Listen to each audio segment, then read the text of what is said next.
नमस्ते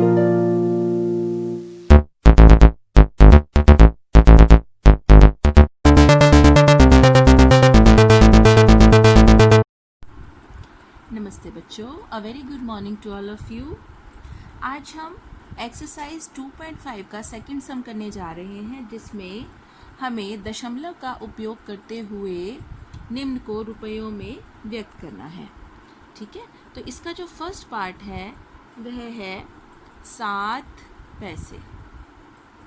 अब हमें 7 पैसे को रुपयों में चेंज करना है, रुपयों के रूप में हमें इसको व्यक्त करना है। तो कैसे करेंगे? जैसा कि हम जानते हैं कि 1 रुपये में कितने पैसे होते हैं? यस, 100 पैसे। ठीक है बेटा, अब हम ये बात पिछले सम में, पिछली वीडियो में सीख चुके हैं कि आपने देखना है कि टोटल हमारे पास कितने पैसे हैं, 100 पैसे, और उसमें से कितने पैसे हमें व्यक्त करने हैं? 7 पैसे। तो हमने जैसे पिछली वीडियो में भी देखा था, ये देखिए, अब ये इस बॉक्स के अंदर हमारे पास टोटल 100 खाने हैं, 100 बॉक्सेस हैं, देख रहे हैं आप। अब हमें 100 पैसे, 1 रुपये में है 100 पैसे, लेकिन हमें व्यक्त किसे करना है? 7 पैसे को। तो इसका अर्थ ये हुआ कि 100 पैसे में से 7 पैसे कितने होंगे? आइए, 1 2 3 4 5 6 और 7।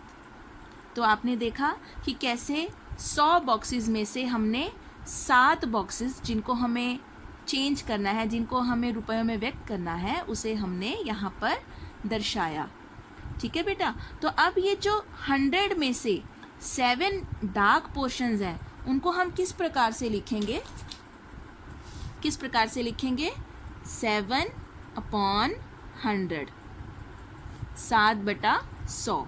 और हमने दशमलव रूप में भी सीखा था कि यदि 100 बॉक्सेस हैं टोटल, 100 में से 7 पोर्शन डार्क हैं, तो हम इसे लिखेंगे 0.07।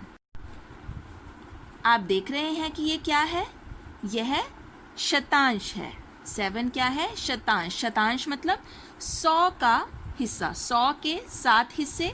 तो हम इसे इस प्रकार से लिखेंगे 0.07 रुपीज़। समझ में आया बेटा आपको? अब हम इसी प्रकार इसका सेकेंड पार्ट करके देखेंगे। 7 रुपये 7 पैसे। ठीक है बेटा, तो अब 7 रुपये तो पहले ही रुपयों में व्यक्त इनको किया गया है, 7 रुपये ही लिखा गया है, प्लस क्या चीज़ है हमारे पास? 7 पैसे। तो अब 7 पैसे को हम ऊपर चेंज कर चुके हैं कि 7 पैसे को हम रुपयों में कैसे लिखेंगे? 100 पैसों के 7 हिस्से, तो 0.07। तो इसी प्रकार हमने इसे लिखा 7 रुपये प्लस 0.07 रुपये।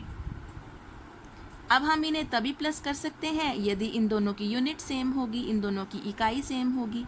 ठीक है, अब ये भी रुपये और ये भी रुपये।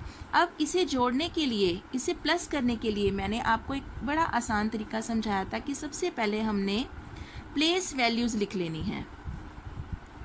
प्लेस वैल्यूज़ लिखी, सॉरी, दशमलव,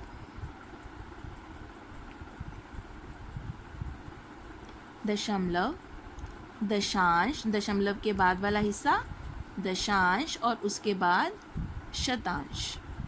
जब भी हमें दशमलव वाले प्रश्नों को, डेसिमल वाले क्वेश्चंस को प्लस करना है, माइनस करना है, तो उसका सबसे आसान तरीका है कि सबसे पहले हमें उनकी प्लेस वैल्यूज़ को लिख लेना चाहिए। अब 7 रुपये है, तो यानी कि इकाई 7, और उसके बाद दशांश, शतांश हमारे पास कुछ नहीं है। अगला है 0.07, तो इसका मतलब इकाई 0, दशांश भी 0 और शतांश 7। इन्हें प्लस करते हैं हम, इकाई के नीचे 7, दशांश के नीचे 0 और शतांश के नीचे 7। तो इसका अर्थ ये हुआ कि 7 रुपये 7 पैसे को हम यदि दशमलव में लिखेंगे तो वह होगा 7.07 रुपये। ठीक है बेटा, समझ में आया आपको? इसी प्रकार यदि हम इसका थर्ड पार्ट देखें तो थर्ड पार्ट में बिल्कुल उसी प्रकार 77 रुपये 77 रुपीज़ एंड 77 तरीके से हम ऊपर वाले क्वेश्चन की तरफ से सॉल्व करेंगे। 77 रुपीज़ तो पहले ही 77 है प्लस 77 पैसा, और 77 पैसा को हम क्या लिख सकते हैं? 0.77। इसका अर्थ ये हुआ कि यह 100 हिस्सों में से, रुपए के 100 हिस्सों में से 77 डार्क हमारे जो पोर्शन होंगे उनको दर्शाएगा। ठीक है बेटा, अब इन्हें हम प्लस कर लेते हैं बिल्कुल ऊपर वाले तरीके से। जब हम इसे प्लस करेंगे, इकाई, दहाई, सैकड़ा, दशमलव, दशांश और शतांश। दहाई और इकाई के नीचे 77, दशांश शतांश कुछ नहीं है। सेकंड टर्म में हमारे पास इकाई दहाई कुछ नहीं है, दशांश 7 और शतांश भी 7। तो इस प्रकार जब हम इन्हें प्लस करेंगे तो हमारे पास आ जाएगा 77.77 रुपीज़। देखा बेटा आपने?